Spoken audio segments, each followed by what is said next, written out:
I simply can't get beyond the premise of the story, and that's that the Institute would place a courser in a noir-themed apartment in the middle of downtown, posing as a detective while hunting down rogue synths. That plot is understandable if your goal is to make a Blade Runner homage, but that's not something that the Institute would ever do.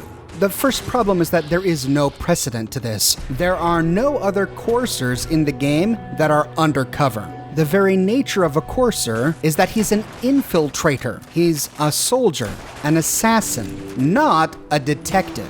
The detective work is done by Justin Io and the SRB. They discover where the synths are, and they simply send the coursers to function as the Institute's blunt weapons to fulfill the Institute's will.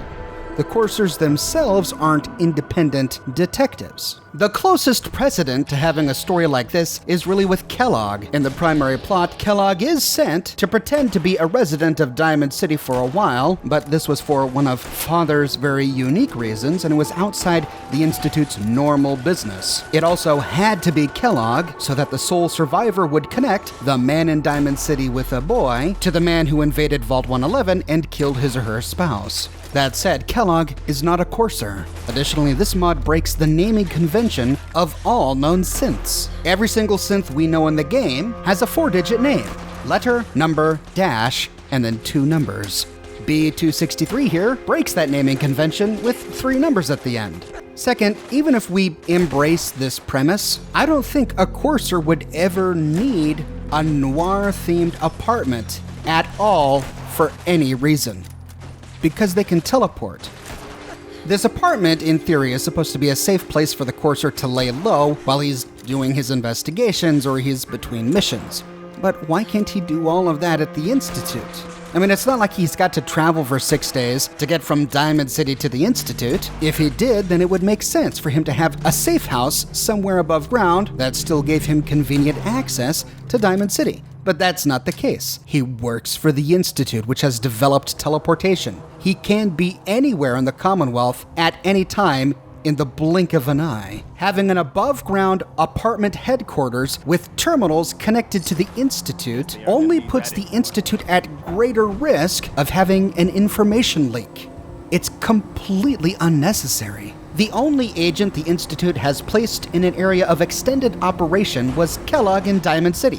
But again, that was because he was supposed to be a lure. And then once he lures the sole survivor, he moves to Fort Hagen, where again he sets up a temporary home. But again, it's because he's supposed to be a lure. And it's not noir-themed. It's Institute-themed. If the Institute were ever to refurbish and decorate a headquarters or apartment, they would do so using Institute furniture, just as we find at Fort Hagen. There we find that Kellogg and his synths have brought with them Institute chairs, containers, and terminals.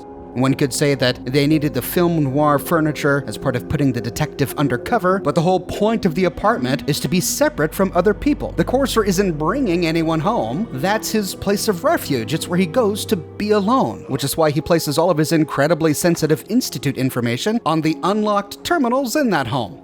The Institute would just never create a noir-themed apartment.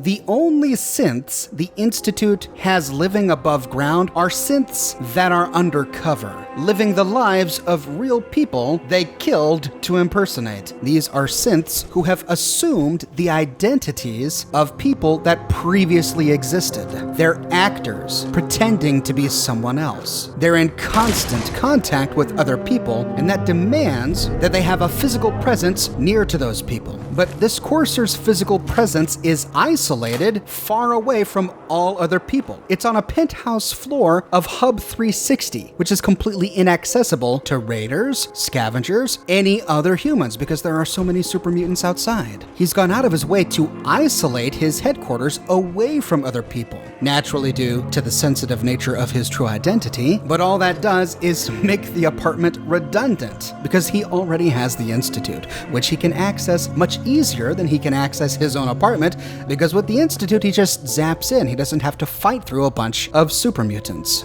His undercover identity also bothers me. Because he is essentially Nick Valentine. He's a detective just like Nick Valentine, wearing the same clothing that Nick Valentine wears, operating out of the same city as Nick Valentine, establishing relationships with all of the same people as Nick Valentine. And yet we haven't heard about this other detective at all. Nick never talks about him, Mayor McDonough never talks about him, no one in Diamond City talks about him, and yet according to the lore of this quest, we're supposed to believe that he's established this wonderful relationship with everyone at Diamond City. They all know him by name. They know him so well that all he has to do is simply accuse another person of being a thief or a cheat, and they all raise their hands and let the synth do with him as he pleases. It's highly unlikely that we would not have heard of this guy, that no one would have talked about him. The major plot of the game is to go to Diamond City and ask around if anyone knows of a detective, and they all only mention Nick, and never this guy, even though they're supposed to know both of them. And does Diamond City really need 2 noir-themed detectives? I mean, it already has Nick Valentine. It just doesn't seem realistic. It seems completely unnecessary. It seems out of the character of the Institute. I don't think the Institute would find the need to place a courser as a noir detective inside Diamond City, not when they have all of their watchers there already. And I have a lot of problems with the location of the Penthouse. It's in Hub 360. I've already said in previous videos that I don't like it when Creation Club creations revisit the exact same places. Things start to get a little bit cluttered. I didn't like it that we had to visit the Prost bar for both the anti-material rifle and Eleonora's new Café Ola. We've already been to Hub 360 for the Captain Cosmos creation. There are plenty of ruined skyscrapers in downtown Boston. Surely you could have placed this noir apartment in any one of them. But placing it in Hub 360, which is infested with super mutants, is highly unrealistic. No one is going to want to live in a home where they have to fight through a dozen super mutants or so every single day on their way to and from their home. And even though I'm sure a courser could survive a battle like that, I don't think it's a choice he would have made. If a courser was going to make an above-ground hideout, he'd choose a spot downtown or near Bunker Hill that would attract as little attention as possible. Having to go through a battle every time he left or arrived at his headquarters would do nothing but draw attention to his headquarters. Now, one could say that he could simply relay into his noir apartment, thus removing the need to even fight through those super mutants. But if he's gonna relay into the noir apartment, why doesn't he just relay back to the Institute? But hold on, I'm not done yet. There are a lot of little things about this Penthouse story as well. We find the door to the Penthouse on the second floor of Hub 360. It's not an elevator door, it is a standard sliding door, and yet the Penthouse itself is of course on the penthouse level, with a great view of the city. How does that work? Aren't we supposed to believe that there's an imaginary staircase on the other side of this door that we imaginary climb to get to the penthouse floor? Okay.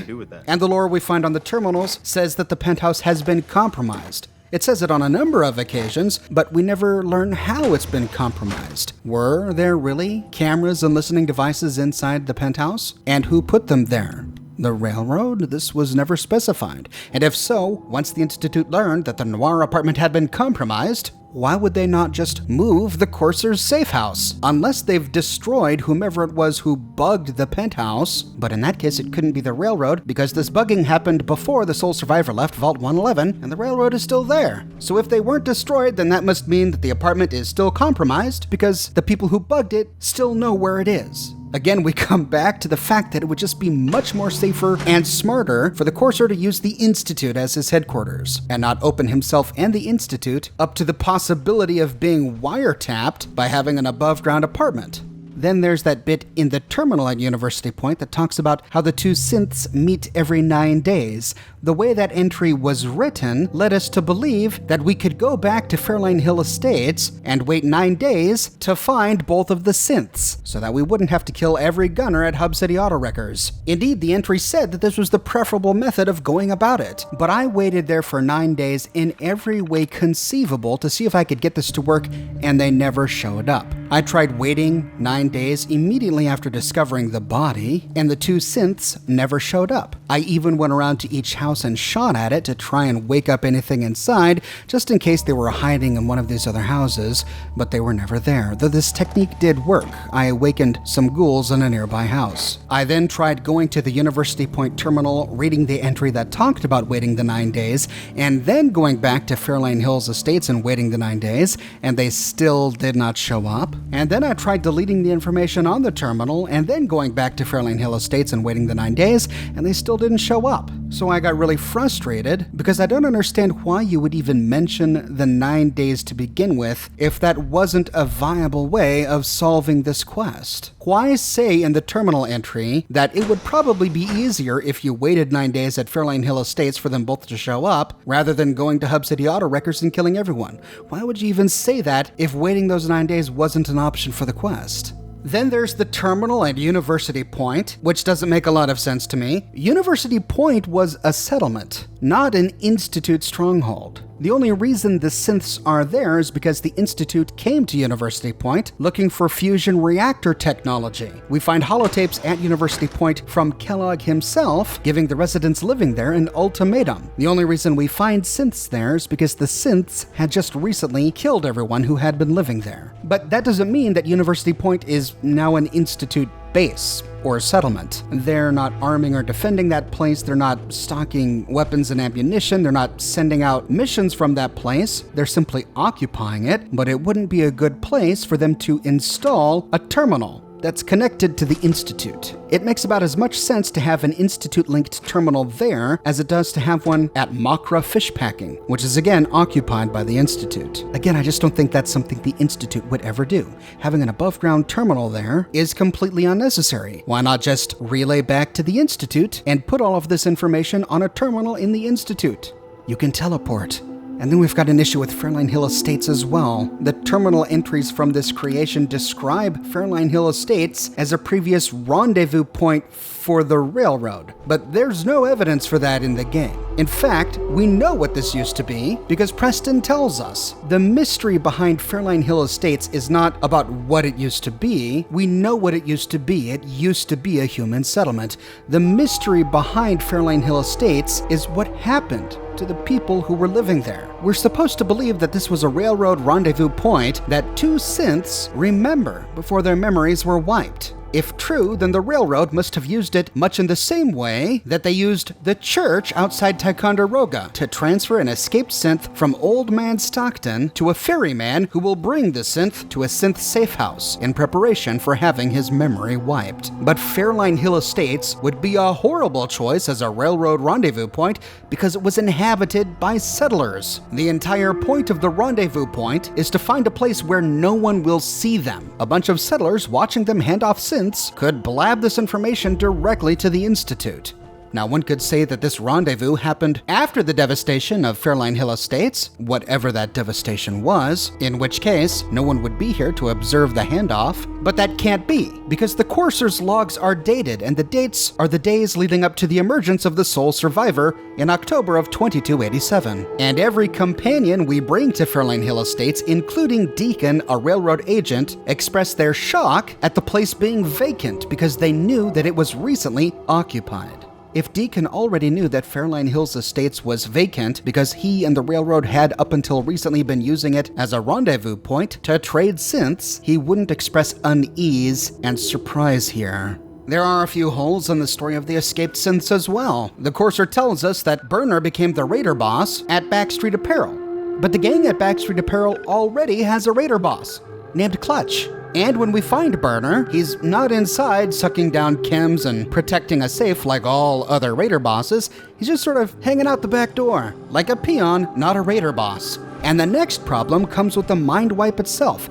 At no time in the entire lore of Fallout are we ever led to believe that a memory wipe is not permanent, with one notable exception in Fallout 3. which I covered in a recent series. But in that one notable exception, the person who did the memory wipe went out of his way to retain the unit's memories in a file hidden in his mind. This is the exact opposite of what Dr. Amari does. She goes out of her way to completely obliterate all of each synth's memories and their entire personalities. She's been working with the Railroad for years and has wiped the minds of hundreds, if not thousands, of synths, and at no time have any of these synths regained any of their former memories. And that's because Amari overwrites those memories with completely new ones. She gives them new personalities and completely new memories. It's hard enough to imagine one synth having such a botched mem wipe that he or she begins to remember some of her deleted memories. But to believe that two synths, who at one time in the past had been ferried through the same rendezvous point,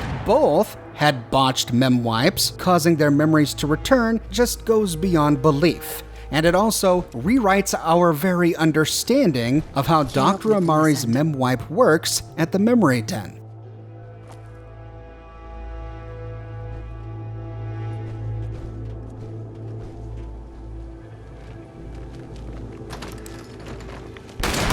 I am Liberty